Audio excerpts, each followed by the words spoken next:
हमारे इस चैनल मैथिली गंगा को लाल बटन दबाकर सब्सक्राइब करें व घंटी के निशान का बटन दबाएं ताकि सभी नए वीडियो आप तक तुरंत पहुंचे बिल्कुल मुफ्त। अपने सुन रहल छी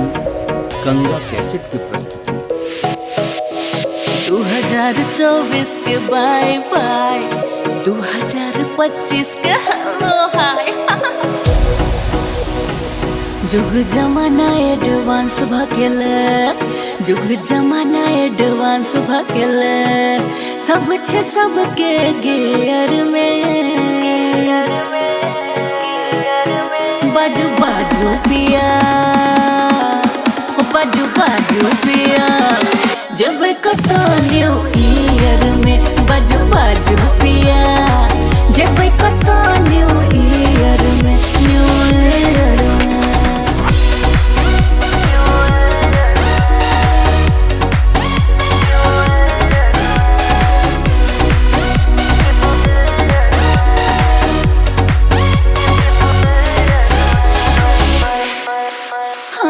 मानब ने कोनो बातिया खायब ने चाउमीन चाटिया घुमल रहे बेर जेबे आहा संग मिथिला हाटिया मानब ने कोनो बातिया खेबै ने चाउमीन चाटिया घुमल रहे बेर जेबे मिथिला हाटिया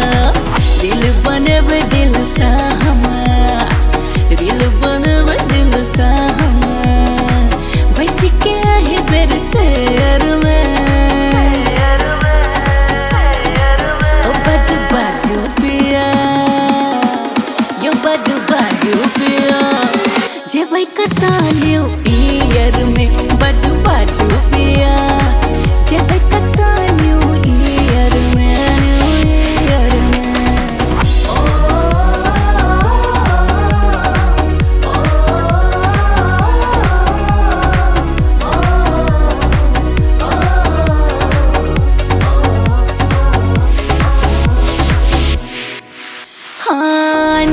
मेकअप के सामान या डिस्काउंट एखन छै खूब दाम या सब दिन अहाँ गप हकै छी पुरबै नै छी अरमान या हाँ इंडिया मेकअप के सामान या डिस्काउंट एखन छै खूब दाम या सब दिन अहाँ गप हकै छी पुरबै नै छी अरमान या सब जाय छै ब्यूटी पार्लर में सब जाय छै ब्यूटी पार्लर में हम छी लवली फेयर में बाजू बाजू पिया यो बाजू बाजू पिया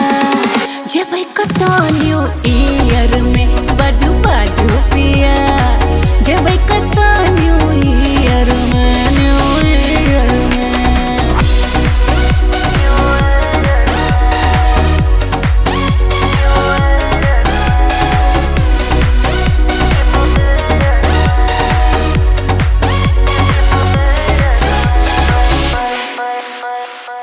नया साल के उमंग छै माया नंद देखियो ने संग छै रश्मि साहा नहीं रूसू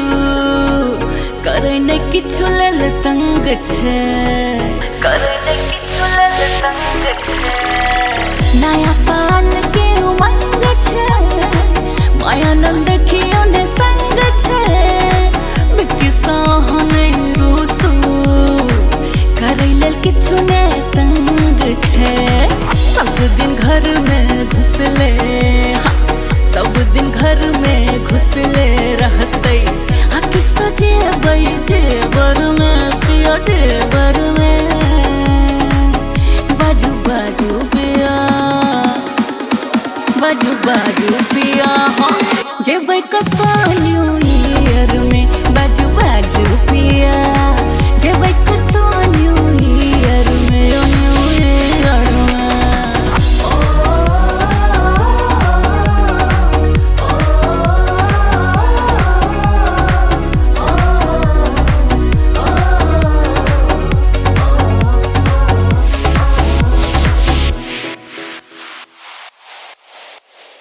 हमारे इस चैनल मैथिली गंगा को लाल बटन दबाकर सब्सक्राइब करें व घंटी के निशान का बटन दबाएं ताकि सभी नए वीडियो आप तक तुरंत पहुंचे बिल्कुल मुफ्त।